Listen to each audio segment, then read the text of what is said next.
today. We had some issues with the laptops. So my name is Vlad Paiu from OpenSIPS Solutions, and I'll be talking today about OpenSIPS scalability and how we can achieve some quite impressive numbers, like, for example, 1 million concurrent calls and 20K calls per second on a single OpenSIPS box. My presentation will focus on an OpenSIPS instance which has a fairly simple logic, which does very little input-output, and which should handle very high amounts of traffic, which pertains to deployments like SBCs, trunkings, wholesale instances, or even load balancers. When we talk about scalability, there are two perspectives. First of all, there is the concurrent calls perspective, which is quite memory intensive because we have to keep track of all the ongoing transactions, all the ongoing dialogues. And secondly, there is the calls per second perspective, which is quite CPU intensive. We are using the CPU to process each and every call that comes. First, I'll be going through concurrent call scalability. And when we are talking about concurrent calls, most likely we'll be using the dialog module because it's very feature rich. We will be probably using the dialog module for doing CDR accounting, using it to limit the number of calls for various entities. You'll be using it to do dialog profiling, to know which entity is doing which types of calls. And it's also very useful in getting various types of call statistics. And the module is very, very scalable on its own, but unfortunately sometimes we need to store the dialogues to a database for reasons like, first of all, restart persistency. If we, for whatever reason, need to restart our OpenSIPS box, we have to have our OpenSIPS dump the ongoing dialogues to the database, so it has them there when it needs to restart. And another reason for why we need to store the dialogues in the database would be for failover. Like we have an active backup deployment. In case our current active machine goes down, the backup has to know somehow that which dialogues were ongoing and be able to process the traffic for those particular dialogues. I'm just talking here about the dialogues. But yeah, of course, registrations as well. And I'm just going to go through a little bit of history, although it's not so far history. In 1.8, we introduced the DRG dbsync mi command, which is the first attempt to having a hot backup for the dialogues. So in short, what was the architecture? That we had an active OpenSIPS that was updating the database server with each event pertaining to a dialogue that was happening. Like when a new call was established, the active OpenSIPS would insert the dialog in the database. When it ended, it would delete the entry and so on and so forth. And in the case where we had to switch the service to our backup OpenSIPS, we would issue an mi command to the backup, which is now figured as the active. The backup would go to the database, load all the dialogues, and that's how we tried to make it work in 1.8. This was a pretty okay approach, and in 1.9 we decided to improve things a little bit more. More exactly about the dialog termination part. So what was happening in 1.8, what I have here figured is that we have two bytes for two different calls being terminated. What was happening there is that each SIP receiver was issuing a database delete query to the database server. So this was bad for two particular reasons. First of all, you had a delete query in your SIP receiver, which means that SIP process was blocked, waiting for the database operation to finish, which of course in that time it couldn't process any more traffic.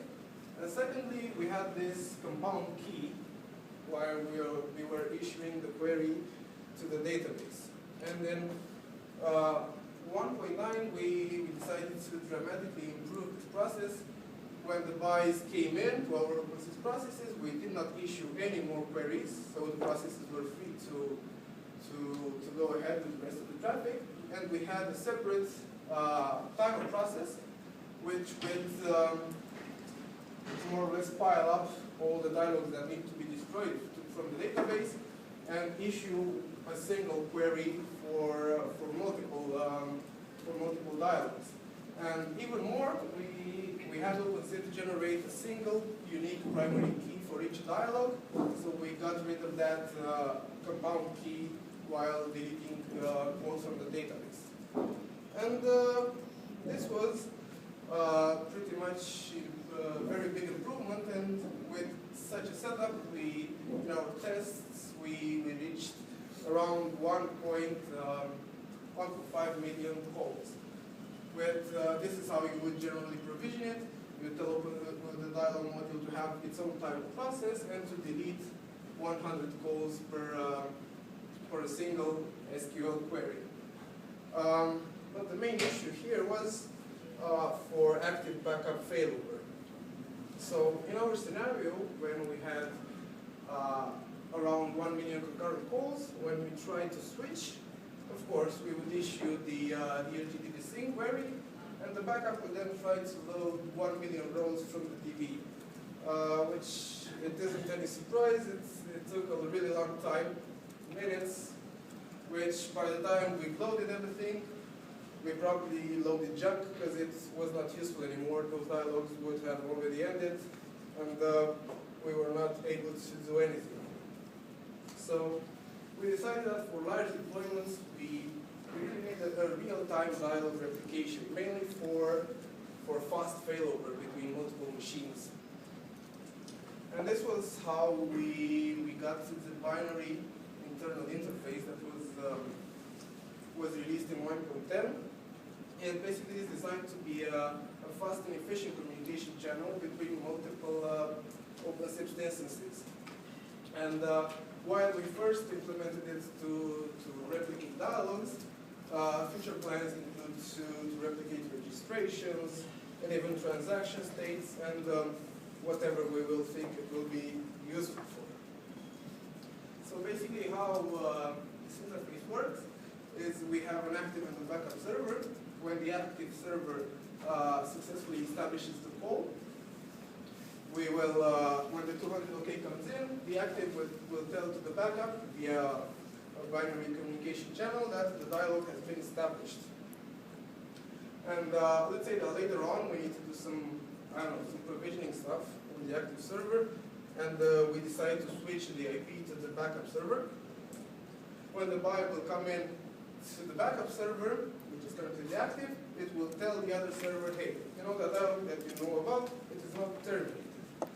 So the interface is smart enough to know when you have switched and automatically keep both machines in sync.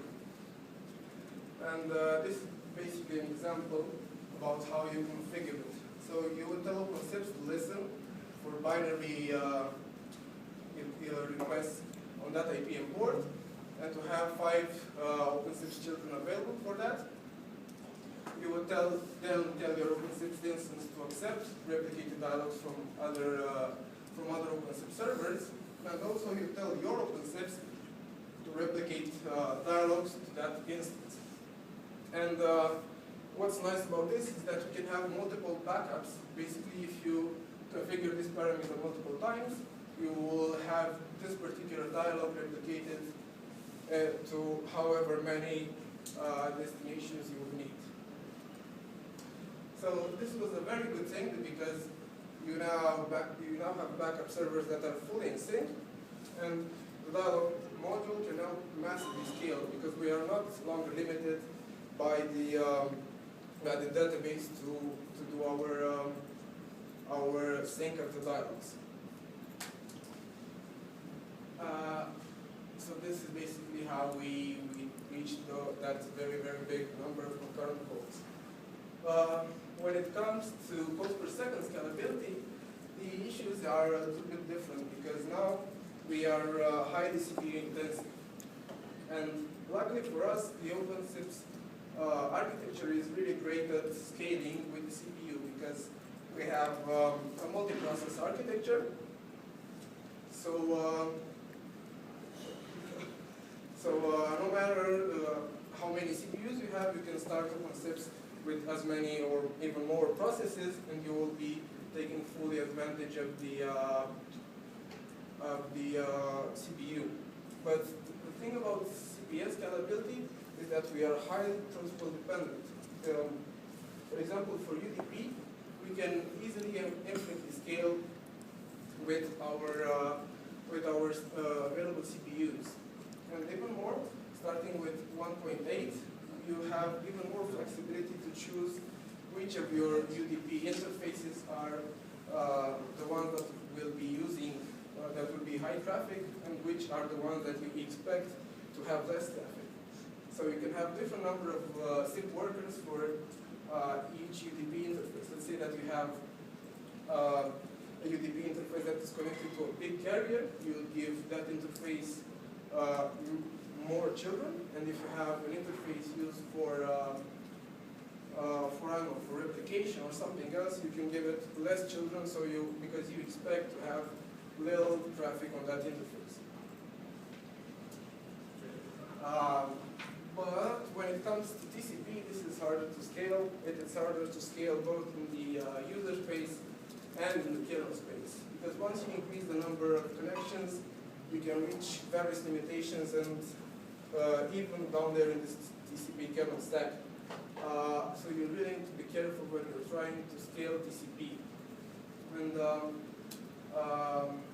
we have done quite a lot of improvements on the TCP side on 1.10.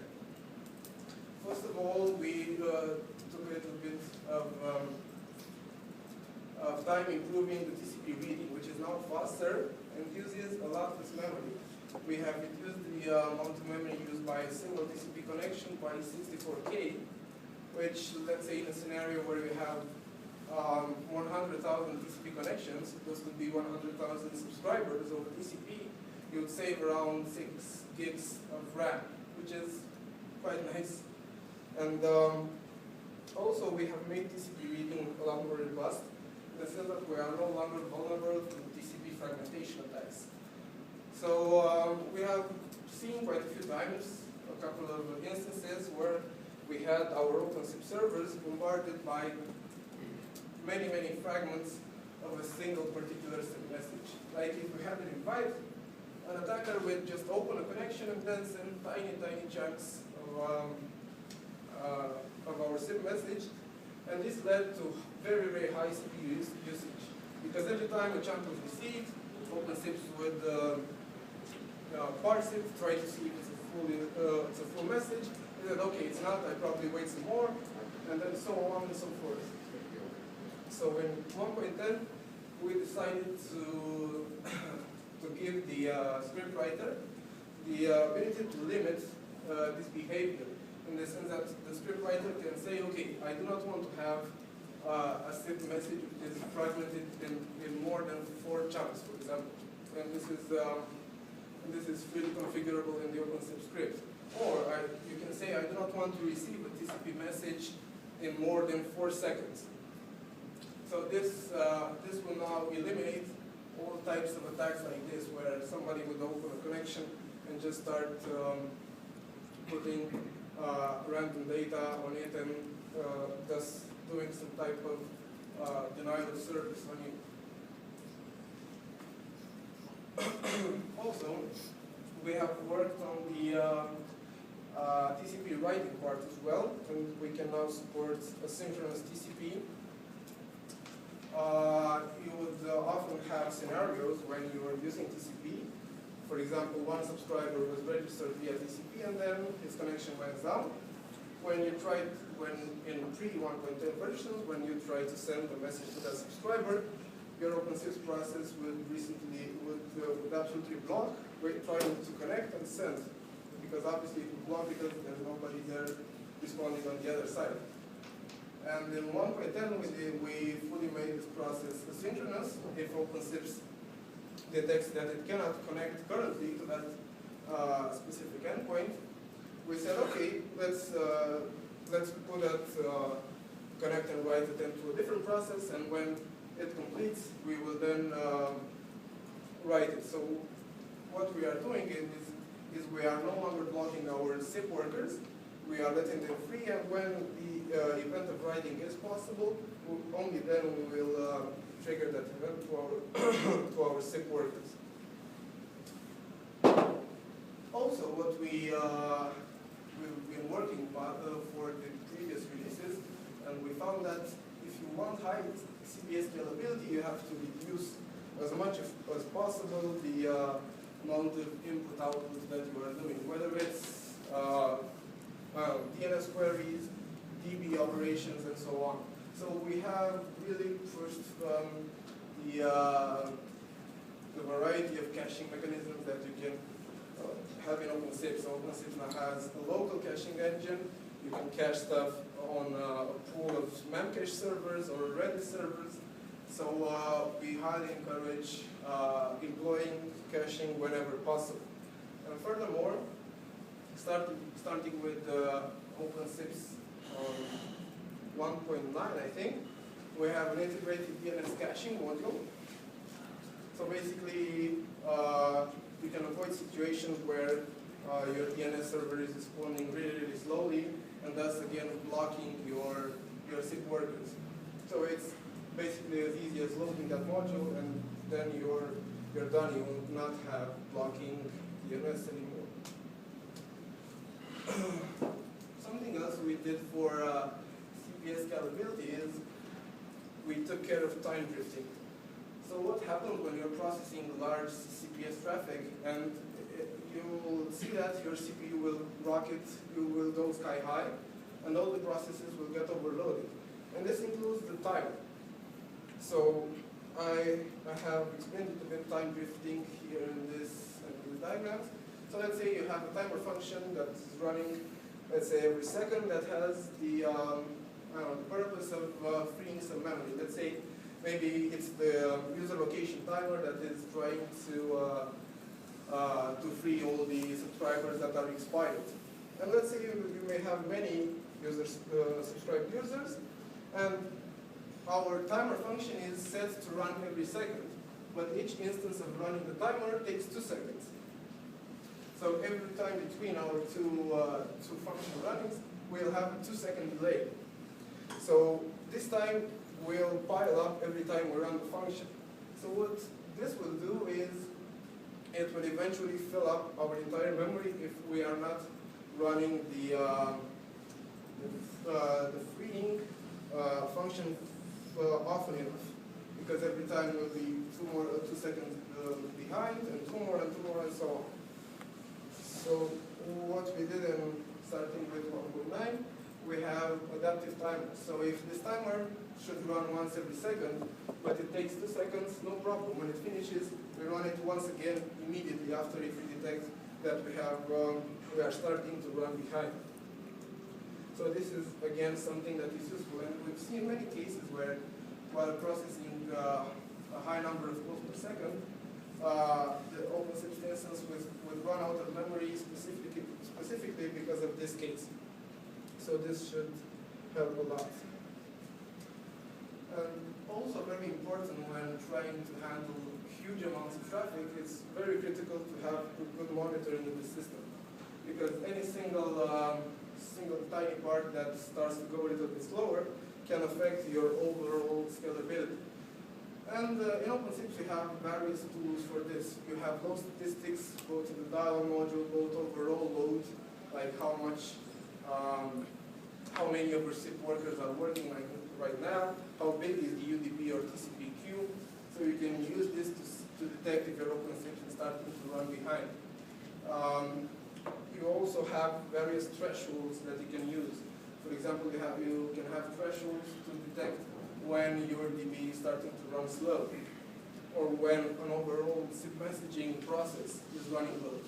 So this will lead to a logging, and then you can inspect the syslogs and see exactly why something is doing poorly, and then you can take care of it.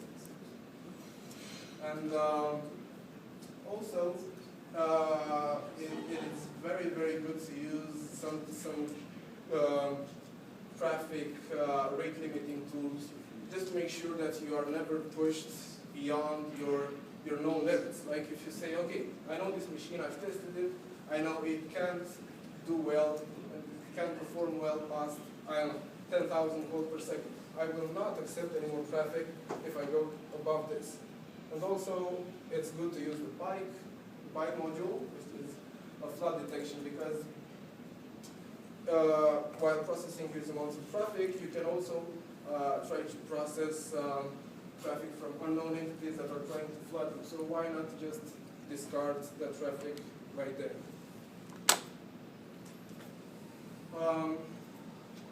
Conclusion, we are constantly working to make OpenSIPS more and more scalable, and we are dealing with the transport level, and we're trying to improve that. So hopefully for the next release we will do some more improvements on the TCP and TLS level. We will try to finish the TLS asynchronous part as well, and try to make the TCP stack much more configurable in OpenSIPS. As I have shown here,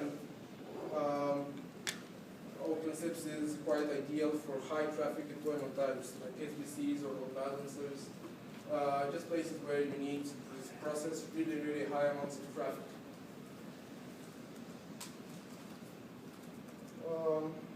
That's about it. Any questions?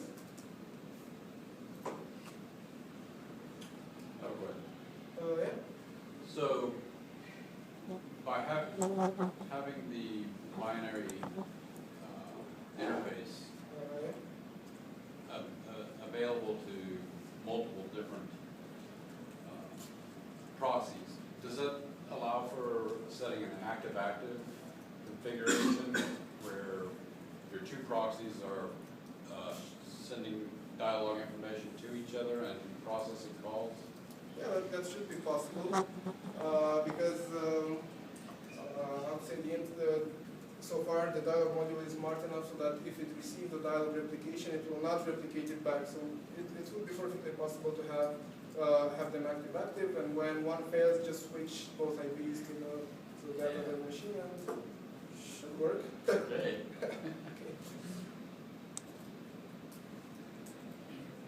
So would you end up with ghost dialogues in, let's say, I replicate the dialog, but by the time like switch over it takes, let's say, 4 or 5 seconds to 3 seconds, and then some dialogues ends with that.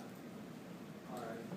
Well, that was the idea for the binary interface and the fast replication, so that when you switch, you are directly prepared to process any more traffic. So it's a hot backup, so the switch doesn't really take more than milliseconds. So Well, like first it has to detect the other one has gone down, right? Yeah, right. Is it shade? You know, you put a timer there, like. Well, if it's really low, the end user client will probably do the transmissions. So by the time you have switched the IP, the byte will eventually reach the new machine.